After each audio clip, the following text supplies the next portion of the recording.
Chapter 5. Money. And said unto them, What will ye give me? And I will deliver him unto you. And they covenanted with him for 30 pieces of silver. Matthew chapter 26, verse 15. What is money versus Federal Reserve notes? A Federal Reserve note is merely an IOU. Here's how it works. When the politicians want more money, they dispatch a request to the Federal Reserve for whatever sum they desire. The Bureau of Printing and Engraving then prints up bonds indenturing taxpayers to redeem their debts. The bonds are then sold to the Federal Reserve. But note this unusual twist. The bonds are paid for with a check backed by nothing. It is just as if you were to look into your account and see a balance of $505 and then, hearing that government bonds were for sale, write a check for $1 billion. Of course, if you or I did that, we would go to jail. The Federal Reserve bankers do exactly that, with no fear of losing their freedom. In effect, they print the money that enables their check to clear. James Dale Davidson, Director, National Taxpayers Union. The creation of a loan is little different when you go to your neighborhood bank. Again, the money that is loaned is created out of thin air, with nothing more than a book entry. Let us see how a bank creates a mortgage lien on a house. A man who owns a building lot and has $20,000 needs an additional $75,000 to build a house. If the banker finds the collateral sufficient, he may credit the man's checking account with $80,000, minus several points for expenses, against which checks can be written to pay for construction. When the house is completed, it will have a 30-year lien at 12 or 15%. After working 30 years to liquidate the debt, the owner will have paid perhaps $300,000 for something that did not cost the banker a dime in the first place. This is the magic of fractional reserve banking. The Battle for the Constitution, Dr. Martin A. Larson. Some 97% of the money supply is made up predominantly of book entries, about 3% actual coin and paper currency. The system needs a continuous and increasing cycle of borrowing, debt, and refinancing, or the entire system will collapse. If all the bank loans were paid off tomorrow morning, no one would have a bank deposit, and there would not be a dollar or coin or currency in circulation. This is a staggering thought. We are completely dependent on the commercial banks. Someone has to borrow every dollar we have in circulation. If the banks create ample synthetic money, we are prosperous. If not, we starve. We are absolutely without a permanent money system. When one gets a complete grasp of the picture, the tragic absurdity of our hopeless position is almost incredible. But there it is. It is the most important subject intelligent persons can investigate and reflect upon. It is so important that our present civilization may collapse unless it becomes widely understood and the defects remedied very soon. Robert Hemphill, former credit manager, Fed Bank of Atlanta, in testimony before the Senate. Impossible to pay the national debt. The one aim of these financiers is world control by the creation of inextinguishable debts. Henry Ford. The money to pay the interest on a debt must come from the same source as the debt principal. The only problem is that the money to pay the usury has never been created. Loan repayments to banks reduce the money supply. The Federal Reserve removes the money from circulation when a debt is repaid. To keep the money supply from shrinking, more borrowing is necessary. It is mathematically impossible to pay off the debt principal plus the interest.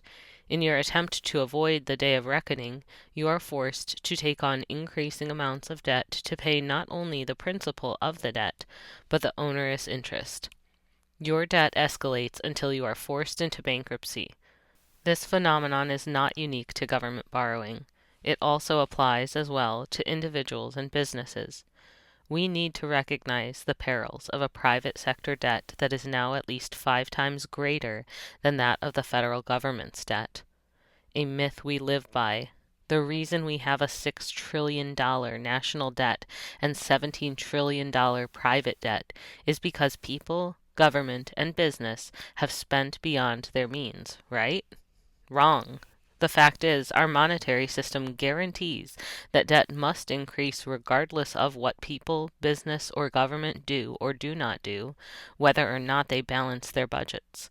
Suppose I lend you 10 ball bearings, the very last 10 in existence, with the condition that you return 10 to me plus one more ball bearing as interest. If you knew there were only 10 in existence, you would not accept this offer. But suppose you're naive about the creation and circulation of ball bearings, and you accept the terms. When repayment time comes, you possess only 10, having been unable to get the non-existent 11th ball bearing.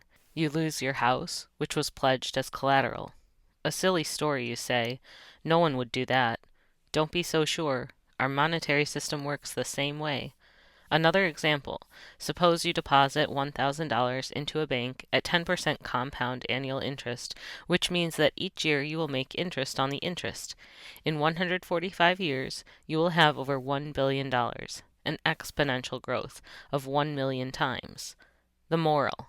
A small amount, held as a perpetual debt, quickly compounds to astronomical amounts. Our money supply was loaned into existence, and you don't pay back a money supply. Compound interest payments will cause this debt to rise to astronomical amounts. It already has. Furthermore, just like my ball bearing example, there's always more debt than there is money to pay it back, so it can never be paid back. The best we can do is refinance it. Explained another way. How the Federal Reserve creates money out of thin air. Centuries ago in the city of Babylon, a goldsmith named Jebediah had the only safe in the entire city and was proud to show it off to all of his friends. The friends were so impressed with Jebediah's safe, they asked him if he would take their gold for safekeeping, as crime was on the rise and they feared its loss by burglars. Jebediah was glad to share his resource with his friends, and issued them receipts in the form of shares. 1 pound of gold on deposit would equal 100 shares in the form of receipts. As more customers took advantage of the safe, the receipts were passed out among the townspeople for payment of services, and the need to withdraw the gold was nearly eliminated. Jebediah noticed that there was never more than 10% of the gold ever withdrawn. 90% remained safe in the vault. So, in discussion with his wife, Jebediah began issuing to many people receipts for gold 10 times the quantity of actual gold in the vault, while charging interest for the receipts. Needless to say, Jebediah prospered. This was one of the first experiments with fractional reserve banking. Unfortunately for Jebediah, the king signed, with his neighbor to the south, a trade treaty which removed all trade tariffs. The result was that all of the business in Babylon moved south to the neighboring country. There the labor rate was 1/10 that of Babylon, and with no trade barriers, the businessmen could send their products back across the border and make huge profits from the reduced labor costs and no tariff. Sounds a great deal like the NAFTA and GATT agreements, doesn't it? The businessmen, however, needed capital to establish their new businesses in this new business community to the south. They went to Jebediah and presented him with their receipts to reclaim their gold. The other customers, to whom he had sold receipts, also wanted gold for them, so that they also might invest and take advantage of this new treaty. The result was, of course, a disaster for Jebediah. There was not sufficient gold on deposit to cover the demand. He was dragged from his shop and crucified on the spot. This is how things were done in the criminal justice system of the time. One night at the dinner table, Jebediah's 2 sons discussed the recent events and decided that their father's idea was still a viable option if it were modified. The next day they opened their vault for business once again, with a few changes. First, the brothers demanded up to 200% security for all of the receipts they issued to the customers who did not deposit actual gold with them. The borrower pledged twice the value of what he received and also paid an interest on the principal value borrowed. Another requirement was that the receipts would not be redeemable except by giving a 90-day notice of withdrawal. In addition, the brothers inserted on the loan contract a clause which gave them a right to declare the loan immediately due and payable, regardless of the due date on the note, and repayable only in gold. Business, because of the treaty, was good for all, and business prospered until the king had a dispute with the neighboring sovereign, and cancelled the treaty.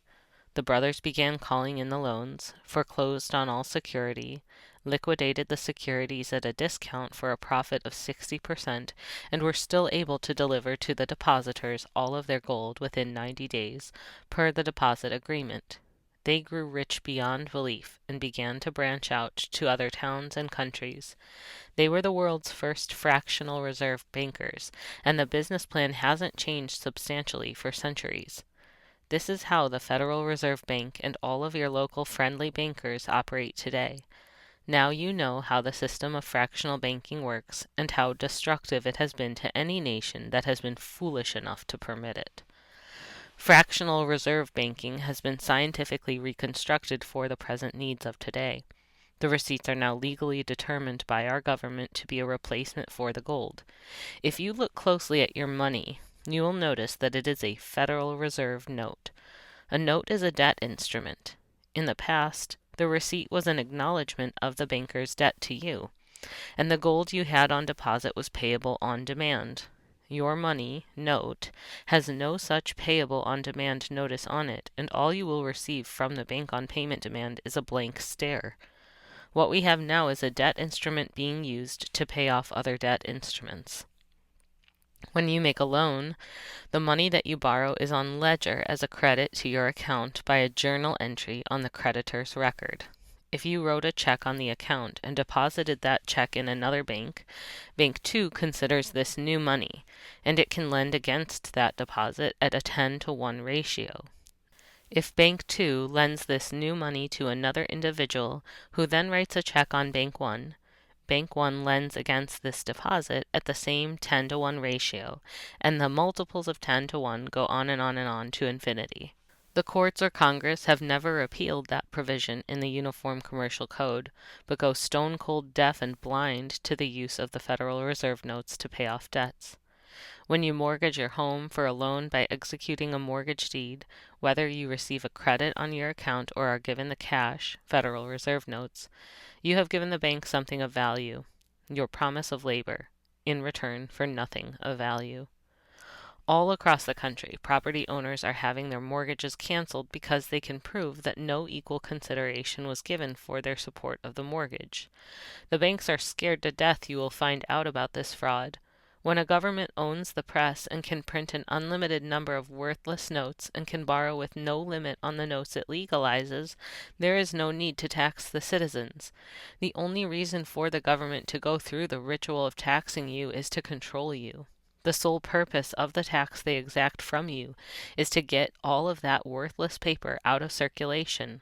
Otherwise, inflation would consume the economy within a matter of months. The Federal Reserve can create inflation or deflation at its whim. It creates prosperity, inflation, or depression any time it wishes. It controls all of us. The people in control of the presses, Fed, can pay old debts with the inflated currency. They just keep the presses rolling. Just to survive, the rest of us are then required to spend all that we have before its devaluation makes it worthless. Mexico, Argentina, and Brazil are prime examples of what awaits this country. In a central banking system, the only ones who profit are the owners of the central bank. If our government officials had one honest bone in their body, which is doubtful, they would buy back the Federal Reserve franchise and do what they are constitutionally required to do: print money by and for the Treasury, interest-free. Legal taxes on things properly taxable would be ample revenue to secure that money. It is not a widely published fact, but America has been in bankruptcy since 1933. 12 U.S.C. 9A, Executive Orders 6073, 6102, 6111, 6260. Our Secretary of the Treasury is both the receiver in that bankruptcy and the governor of the International Monetary Fund. This organization, made up of international bankers, pays the Secretary's salary, not us. Doesn't that make him an agent of a foreign power? You bet it does, and I can assure you that the Honorable Secretary has the best interests of the bankers in mind, and not that of we the people. If he is an agent of the International Monetary Fund, then are not his sub-agents, the IRS, also foreign agents? You bet they are. By law, a foreign agent who does not file as such is committing a felony. Section 64 of Title 22 of the United States Code. You now know how the Fed creates money, with the stroke of a pen. Now I will explain mankind's eternal curse, usury, commonly known as interest. Many civilizations have lived productive lives on this earth having no knowledge of interest or the repayment of money loaned. Men such as Jebediah's sons developed the concept of usury in order for them to get rich on their brethren's labor.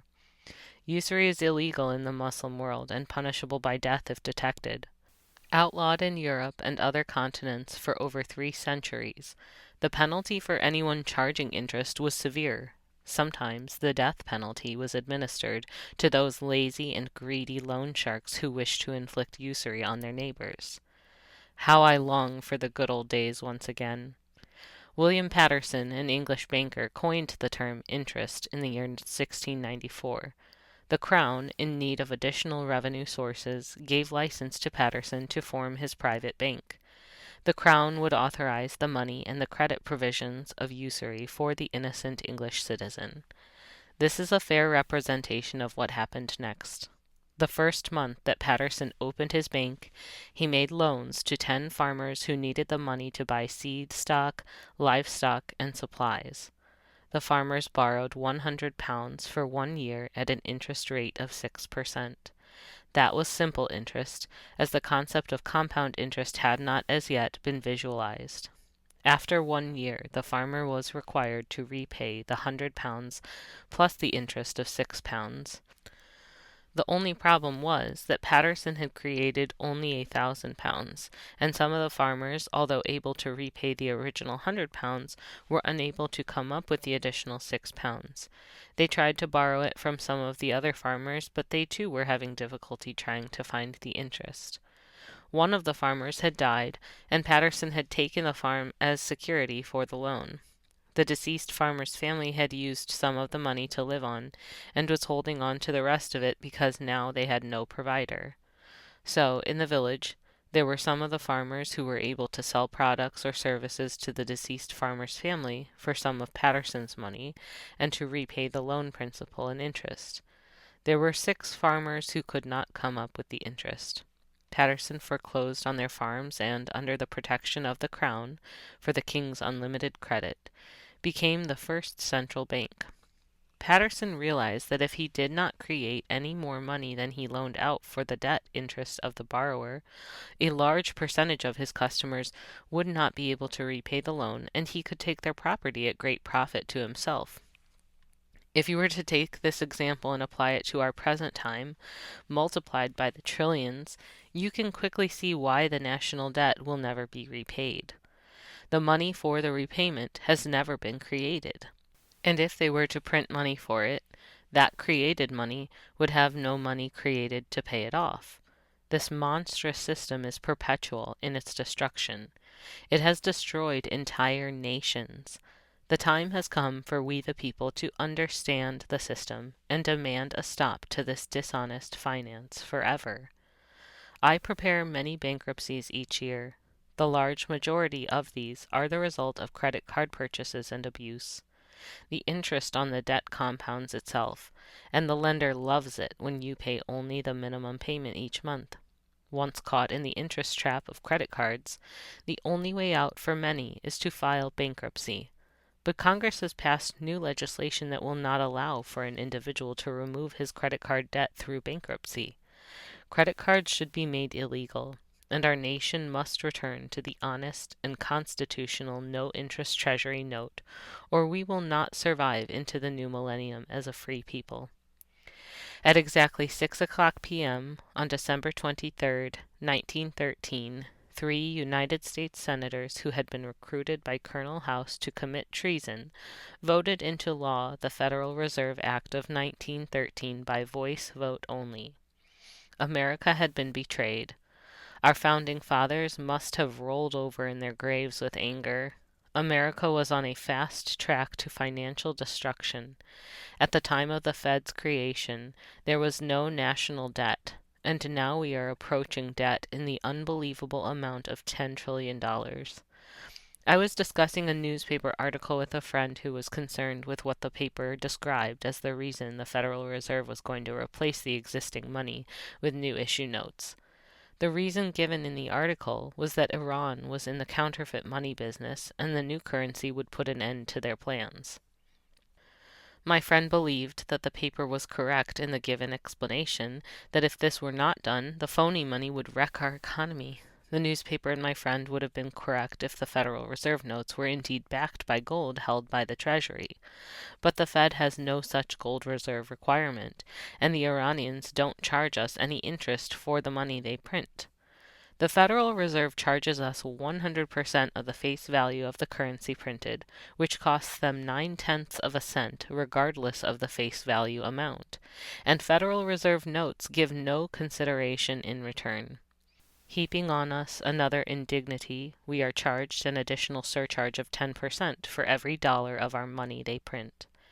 Every one of their dollars drags us further into debt. This being the case of two opposing criminal factions, one of which does not charge you for its product, and the other one which does. Who is the worst enemy of this country, the Iranians or the Federal Reserve Bank? I personally appreciate all the extra debt-free money in circulation at no cost to we the people. Iran, keep it coming. Run 3 shifts. I'll spend as much of it as you will give me. That's a promise. In 1933, as expressed in Roosevelt's Executive Orders 6073, 6102, and 6260, the United States first declared bankruptcy. The bankrupt U.S. went into receivership in 1933.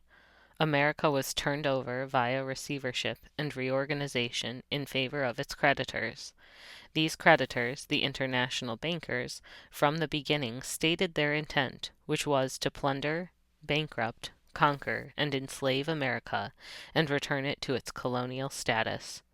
Congressman Lewis T. McFadden, chairman of the House Banking Commission, speaking to Congress at the very time the conspiracy was taking place, said, "We have in this country one of the most corrupt institutions the world has ever known. I refer to the Federal Reserve Board and the Federal Reserve Banks, hereinafter called the Fed. They are not government institutions. They are private monopolies which prey upon the people of the United States for the benefit of themselves and their foreign and domestic swindlers, rich and predatory moneylenders." McFadden died mysteriously in 1936 after 3 attempts on his life. At the time of the passage of the Federal Reserve Act of 1913, Congressman Charles Lindbergh Sr. said, "This act establishes the most gigantic trust on earth.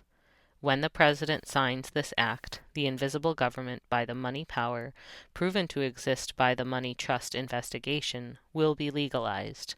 The new law will create inflation whenever the trusts want inflation. From now on, depressions will be scientifically created."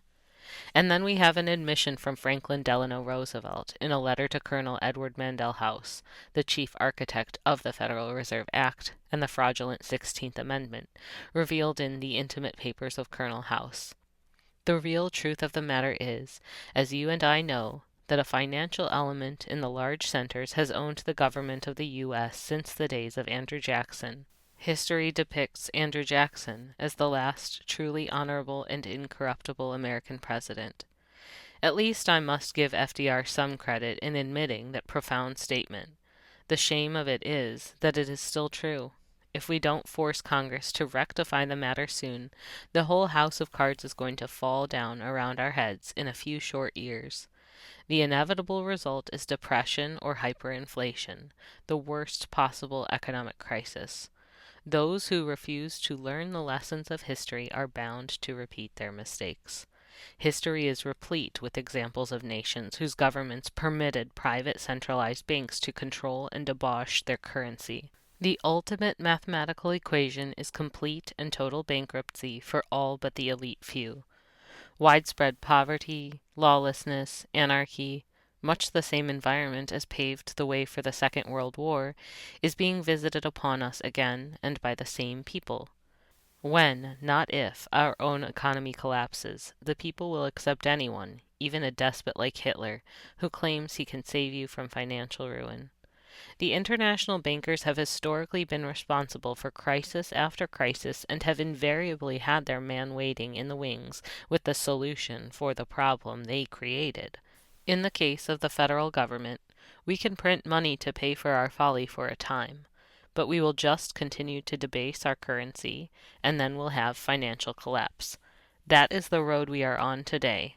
That is the direction in which the humanitarians are leading us. But there is nothing humanitarian about the collapse of a great industrial civilization. There is nothing humanitarian about the dictatorship that must inevitably take over as terrified people cry out for leadership. There is nothing humanitarian about the loss of freedom. That is why we must be concerned about the cancerous growth of government and its steady devouring of our citizens' productive energies. I speak of this so insistently because I hear no one discussing this danger. Congress does not discuss it. The press does not discuss it. Look around us. The press isn't even here. The people do not discuss it. They are unaware of it. No counterforce in America is being mobilized to fight this danger. The battle is being lost, and not a shot is being fired. Congressman William E. Simon, in a speech to the House of Representatives, April 10, 1976. I believe that if the people of his nation fully understood what Congress has done to them over the past 49 years, they would move on Washington. They would not wait for an election. It adds up to a preconceived plan to destroy the economic and social independence of the United States. Senator George W. Malone, speaking before Congress about the Federal Reserve Bank, 1962. The best way to destroy the capitalist system is to debauch the currency. Vladimir Ilyich Ulyanov, commonly referred to as Lenin. Why should we Americans be paying a consortium of private international banking families and their stockholders for use of what we have been led to believe is our own medium of exchange? Why is it that we find ourselves indebted to these already incomprehensibly wealthy people? Isn't the U.S. Treasury responsible for the nation's money supply? Doesn't the U.S. Bureau of Engraving print the money? Why then do we borrow it from a private banking system? Do we somehow need the bankers' permission to create and use our own money supply? The privilege of creating and issuing money is not only the supreme prerogative of government, but is the government's greatest creative opportunity. By the adoption of these principles, the taxpayers will be saved immense sums of interest. President Abraham Lincoln. United States Congressional Record, March 17, 1993, volume number 33, page H-1303. Congressman James Traficant, Jr., Ohio, addressing the House. Mr. Speaker, we are here now in Chapter 11. Members of Congress are official trustees presiding over the greatest reorganization of any bankrupt entity in world history, the U.S. government. We are setting forth, hopefully, a blueprint for our future. There are some who say it is a coroner's report that will lead to our demise. It is an established fact that the United States federal government has been dissolved by the Emergency Banking Act, March 9, 1933, 48th Statute 1, Public Law 89-719, declared by President Roosevelt, being bankrupt and insolvent. H.J.R. 192, 73rd Congress in session, June 5, 1933. Joint resolution to suspend the gold standard and abrogate the gold clause dissolved the sovereign authority of the United States and the official capacities of all United States governmental offices, officers, and departments, and is further evidence that the United States federal government exists today in name only. The receivers of the United States bankruptcy are the international bankers via the United Nations, the World Bank, and the International Monetary Fund. All United States offices, officials, and departments are now operating within a de facto status in name only under the emergency war powers.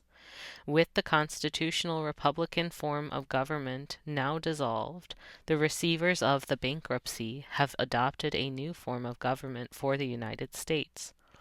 This new form of government is known as a democracy, being an established socialist/communist order under a new governor for America.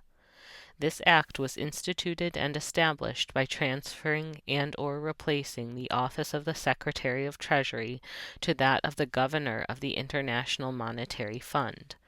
Public Law 94-564, page 8, Section H.R. 13955 read in part, "The U.S. Secretary of Treasury receives no compensation for representing the United States." In the United States Congressional Record, May 4, 1992, page H2891, Chairman of the House of Representatives Committee on Banking, Finance, and Urban Affairs, Henry Gonzalez, Texas, speaking on national and international thievery in high places, said, "We are bankrupted. We are insolvent on every level of our national life, whether it is corporate, whether it is just plain you and I out there with the life of debt that we have all piled up, private debt, credit cards, and whatnot, or whether it is the government. We are insolvent. How long will it take before the nasty mega-truth is conveyed?" United States Congressional Record, January 19, 1976, page 240, Marjorie S. Holt, Maryland. Mr. Speaker, many of us recently received a letter from the World Affairs Council of Philadelphia inviting members of Congress to participate in a ceremonial signing of a Declaration of Independence on January 30th in Congress Hall, adjacent to Independence Hall in Philadelphia. A number of members of Congress have been invited to sign this document, lending their prestige to its theme, but I want the record to show my strong opposition to this declaration. It calls for the surrender of our national sovereignty to international organizations. It declares that international authorities should regulate our economy. It proposes that we enter a new world order that would redistribute the wealth created by the American people. Mr. Speaker, this is an obscenity that defiles our Declaration of Independence, signed 200 years ago in Philadelphia. We fought a great revolution for independence and individual liberty, but now it is proposed that we participate in a world socialist order. Are we a proud and free people, or are we a carcass to be picked by the jackals of the world, which want to destroy us? When one cuts through the high-flown rhetoric of this Declaration of Independence, one finds key phrases that tell the story. For example, it states that the economy of all nations is a seamless web, and that no one nation can any longer effectively maintain in processes of production and monetary systems without recognizing the necessity for collaborative regulation by international authorities. How do you like the idea of international authorities controlling our production and our monetary system, Mr. Speaker? How could any American dedicated to our national independence and freedom tolerate such an idea? America should never subject her fate to decisions by such an assembly, unless we long for national suicide. Instead, let us have independence and freedom. If we surrender our independence to a new world order, we will be betraying our historic ideals of freedom and self-government. Freedom and self-government are not outdated.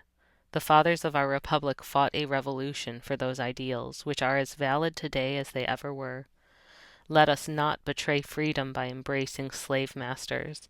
Let us not betray self-government with world government. Let us celebrate Jefferson and Madison, not Marx and Lenin. A dollar is a measure of weight, defined by the Coinage Act of 1792 and 1900, which is still in force today.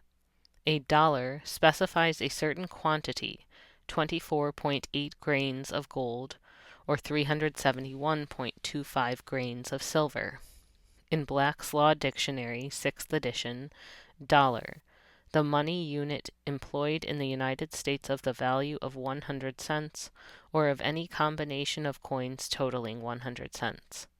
Cent, a coin of the United States, The least in value of these now minted is the 100th part of a dollar. Gold and silver were such powerful money during the founding of the United States of America that the founding fathers declared that only gold or silver coins can be money in America.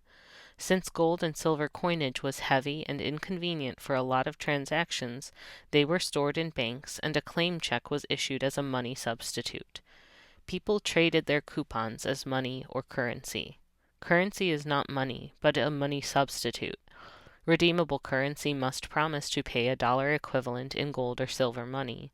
Federal Reserve notes, FRNs, make no such promises and are not money.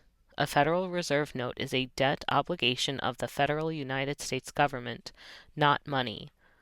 The federal United States government and the U.S. Congress were not and have never been authorized by the Constitution for the United States of America to issue currency of any kind, but only lawful money, gold and silver coin.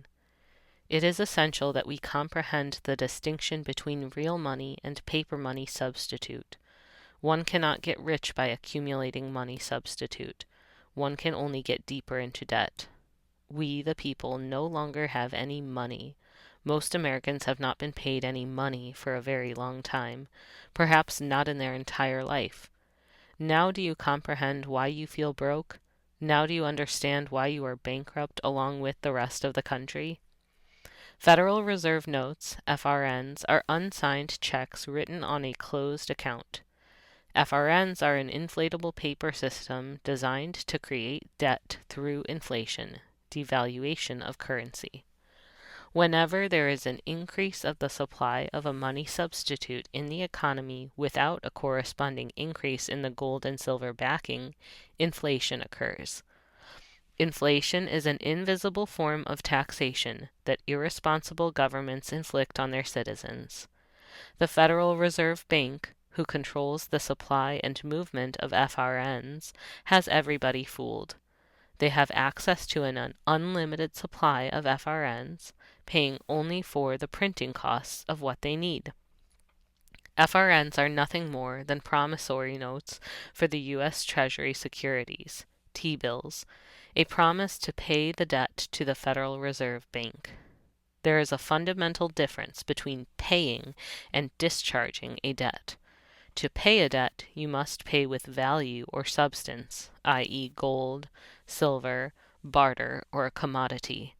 With FRNs, you can only discharge a debt. You cannot pay a debt with a debt currency system. You cannot service a debt with a currency that has no backing in value or substance. No contract in common law is valid unless it involves an exchange of good and valuable consideration.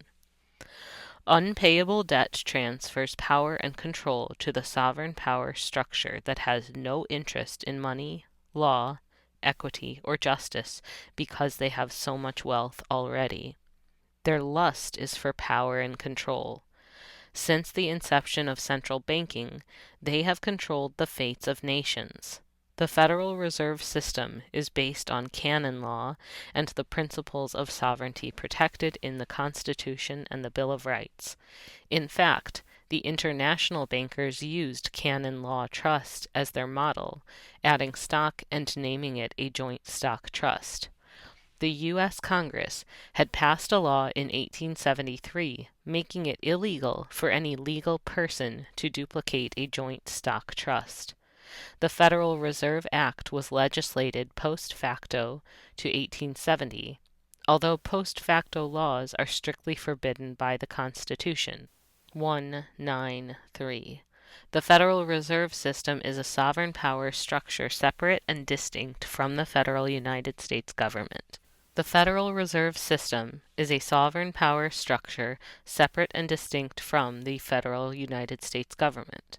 The Federal Reserve is a maritime lender and/or maritime insurance underwriter to the federal United States operating exclusively under admiralty/maritime law. The lender or underwriter bears the risks, and the maritime law compelling specific performance in paying the interest or premiums are the same. Assets of the debtor can also be hypothecated to pledge something as a security without taking possession of it, as security by the lender or underwriter. The Federal Reserve Act stipulated that the interest on the debt was to be paid in gold. There was no stipulation in the Federal Reserve Act for ever paying the principal. Prior to 1913, most Americans owned clear, allodial title to property, free and clear of any liens or mortgages, until the Federal Reserve Act of 1913 hypothecated all property within the federal United States to the Board of Governors of the Federal Reserve, in which the trustees, stockholders, held legal title. The U.S. citizen, tenant, franchisee, was registered as a beneficiary of the trust via his birth certificate. In 1933, the federal United States hypothecated all of the present and future properties, assets, and labor of their subjects, the 14th Amendment U.S. citizen, to the Federal Reserve System. In return, the Federal Reserve System agreed to extend to the Federal United States Corporation all of the credit, money substitute it needed. Like any other debtor, the federal United States government had to assign collateral and security to their creditors as a condition of the loan. Since the federal United States didn't have any assets, they assigned the private property of their economic slaves, the U.S. citizens, as collateral against the unpayable federal debt. They also pledged the unincorporated federal territories, national park forests, birth certificates, and nonprofit organizations as collateral against the federal debt. All has already been transferred as payment to the international bankers. Unwittingly, America has returned to its pre-American Revolution feudal roots, whereby a sovereign holds all land and the common people have no rights to hold allodial title to property. Once again, we the people are the tenants and sharecroppers renting our own property from a sovereign in the guise of the Federal Reserve Bank. We the people have exchanged one master for another. This has been going on for over 80 years without the informed knowledge of the American people, without a voice protesting loud enough. Now it is easy to grasp why America is fundamentally bankrupt. Why don't more people own their properties outright? Why are 90% of Americans mortgaged to the hilt and have little or no assets after all debts and liabilities have been paid? Why does it feel like you are working harder and harder and getting less and less? We are reaping what has been sown, and the results of our harvest are a painful bankruptcy and a foreclosure on American property, precious liberties, and way of life. Few of our elected representatives in Washington, D.C. have dared to tell the truth. The federal United States is bankrupt. Our children will inherit this unpayable debt and the tyranny to enforce paying it.